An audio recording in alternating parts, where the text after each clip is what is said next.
Hi, hello, welcome back to TNPSC preparation. So நான் என்ன சீரீஸ்னா டூயிங் த ஃபேக்ட்ஸோட கம்பைலேஷன் பார்த்துட்ருக்கோம். ஸோ இது வந்து 8th ஸ்டாண்டர்ட் சோஷியல் சயின்ஸ் புக்ஸோட part 4 of the video.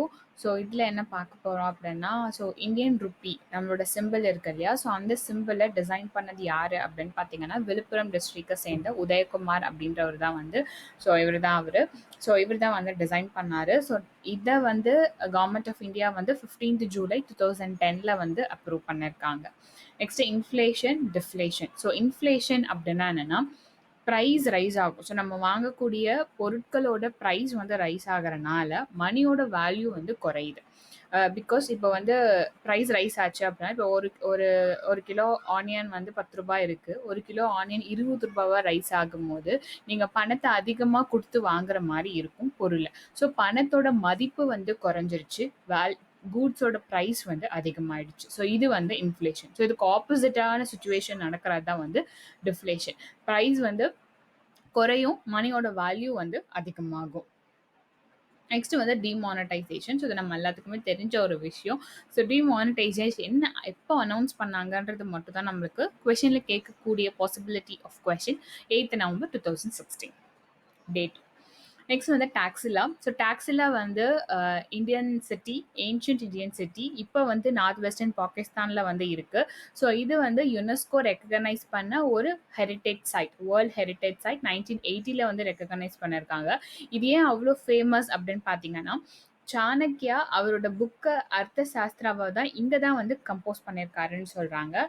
So கௌடல்யாஸ் அர்த்த சாஸ்திரா வந்து இங்கே தான் வந்து கம்போஸ் பண்ணியிருக்காங்க. நெக்ஸ்ட்டு வந்து ஆர்கியாலஜிஸ்டான அலெக்சாண்டர் கன்னிங்காம். ஸோ இந்த டாக்ஸிலாவை வந்து நம்ம எப்போ டிஸ்கவர் பண்ணோம்னா, இந்த மாதிரி இருக்க ரூயின்ஸ் எல்லாம் வச்சு இது வந்து ஒரு யூனிவர்சிட்டியாக இருந்தது அப்படின்லாம் டிஸ்கவர் பண்ணது வந்து 19th செஞ்சுரியில் அலெக்சாண்டர் கன்னிங்காம் வந்து டிஸ்கவர் பண்ணியிருக்காரு. நெக்ஸ்ட் வந்து இன்னொரு யூனிவர்சிட்டி வந்து Nalanda university. So Nalanda university learning சென்டராக இருந்திருக்கு. 5th செஞ்சுரியிலேருந்து 12th செஞ்சுரி வரைக்குமே அது லேர்னிங் சென்டராக தான் இருந்திருக்கு. இது எங்கே இருக்குது அப்படின்னா பீகாரில் ராஜ்கிர் அப்படின்ற பிளேஸில் வந்து இருக்குது. ஸோ இதுவுமே வந்து யுனெஸ்கோ ரெக்கக்னைஸ் பண்ண ஒரு ஹெரிட்டேஜ் சைட்டு. நெக்ஸ்ட் வந்து மெடிவல் பீரியட்ல நிறைய ரிலீஜியஸ் மடங்கள் வந்து இருந்திருக்கு. அந்த ரிலீஜியஸ் மடங்கள் மூலமா எஜுகேஷனை வந்து சொல்லி கொடுத்துருந்துருக்காங்க. அதுல முக்கியமா சொல்லக்கூடியது ஸ்ரீரங்கம்ல இருக்க அஹோபிலா மட். ஸோ ஸ்ரீரங்கம்ல இருக்க அஹோபிலா மட்ல தான் வந்து ராமானுஜர் எஜுகேஷன்ல நிறைய கான்ட்ரிபியூட் வந்து பண்ணியிருக்காருன்னு சொல்றாங்க. மடங்கள் இல்லாம ஜெயின பள்ளிகள், புத்திஸ்ட் விஹாரங்கள், ஸோ இங்கேயுமே வந்து மக்களுக்கு வந்து கல்வியை வந்து சொல்லி கொடுத்துருந்துருக்காங்க. பிகாஸ் இந்த எல்லா பிளேஸ்லையுமே வந்து ஒரு பெரிய லைப்ரரி ஆஃப் புக்ஸுமே வந்து இருக்குமாமா. ஸோ இது வந்து அஹோபிலா மட். நெக்ஸ்ட் வந்து 1813 ஈஸ்ட் இந்தியா கம்பெனிக்கு ஒரு ரெஸ்பான்சிபிலிட்டி வந்து வருது, இந்தியன்ஸ்க்கு வந்து கல்வியை வந்து சொல்லிக் கொடுக்கணும் அப்படின்னு சொல்லிட்டு. ஸோ சார்ட்டர் ஆக்ட் 1813 மூலமாக சம் ஆஃப் 1 lakh rupees வந்து கிராண்டாக வந்து கொடுக்குறாங்க எஜுகேஷனை வந்து ப்ரமோட் பண்ணுன்றதுக்காக. நெக்ஸ்ட் வந்து Woods dispatch 1854. So Woods dispatch 1854 வந்து மேக்னா கார்ட்டா அப்படின்னு வந்து சொல்கிறோம்.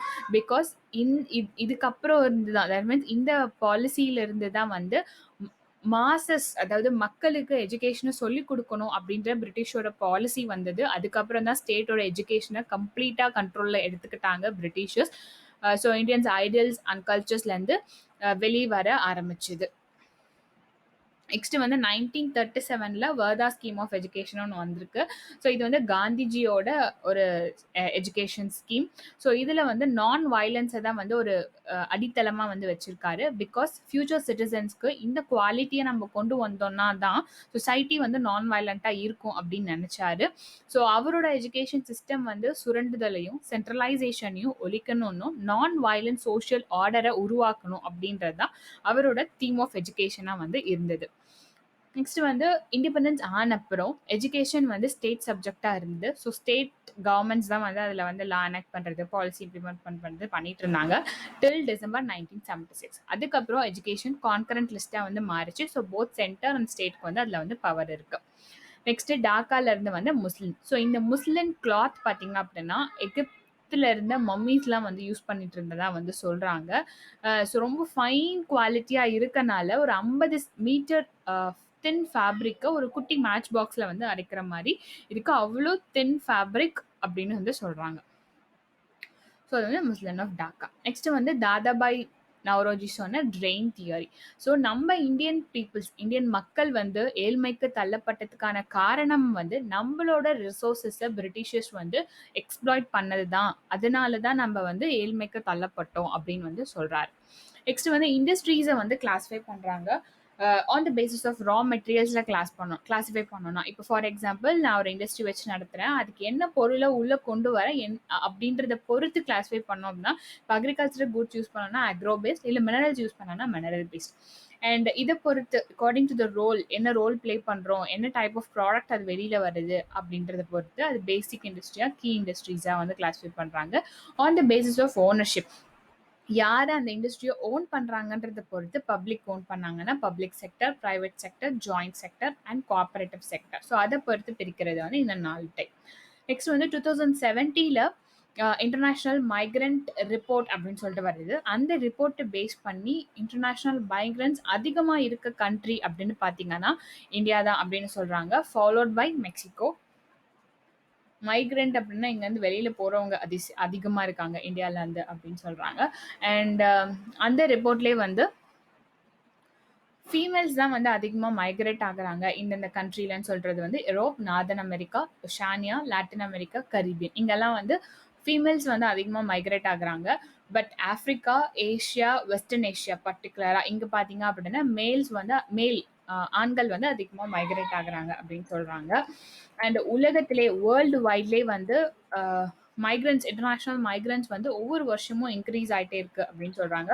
பிகாஸ் 2000 173 மில்லியனாக இருந்தது, 2010 வந்து 220 ஆச்சு, 2017 இந்த ரிப்போர்ட் வரும்போது 258 மில்லியன் மைக்ரன்ஸ் வந்து இருக்கிறதா வந்து சொல்கிறோம். ஸோ இந்த வீடியோ சீரிஸ் இதோட முடியுது. உங்களுக்கு பிடிச்சிருந்தா லைக் பண்ணுங்கள், ஷேர் பண்ணுங்கள், சப்ஸ்கிரைப் பண்ணுங்கள். தேங்க்ஸ் ஃபார் வாட்சிங்.